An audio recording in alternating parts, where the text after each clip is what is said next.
It began with a pond, a still mirror of water near Titusville, Florida, ordinary, shallow, unremarkable. Until 1982, when a backhoe's metal teeth struck something solid, not rock, bone. The workers froze. Construction stopped. Archaeologists were called. What they uncovered was not a crime scene. It was a graveyard older than civilization itself. Beneath 2 meters of peat and marl, the team found a burial ground nearly 7,000 years old, a cemetery belonging to people long vanished from history. The peat had done something extraordinary. It had sealed the past in darkness and stillness, a perfect anaerobic cocoon. When the first skulls were lifted, they still held brain tissue, soft and intact. 91 of them did. Hair clung to bone. Fibers of woven cloth remained wrapped around bodies. Even the wooden stakes that anchored the shrouds to the pond floor were still there, blackened but unbroken. There were 168 graves, each placed with quiet intention. Men, women, children, all laid on their sides, heads turned west as if watching the sun fade beyond the horizon. They were not a nameless horde thrown to the bog. They were individuals, tended, wrapped, and set down carefully in the water. Some bore healed fractures, fused joints, even congenital conditions.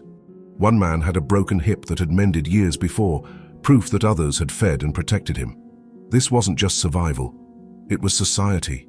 The peat preserved more than bone. Inside stomach cavities, scientists found the seeds of berries, nuts, and aquatic plants, the last meals of an ancient people. In others, traces of pain-relieving plants, perhaps an early form of medicine. Even their tools and woven fabrics survived, crafted from palm and nettle fibers, the earliest known textiles in North America. DNA taken from the brain tissue revealed something else. The Windover population carried genetic signatures tracing back to ancient Asian lineages, yet none matched any modern tribe.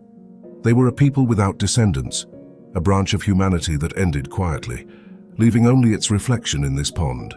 Scientists still can't explain why this single wetland preserved its dead so perfectly, while others nearby did not.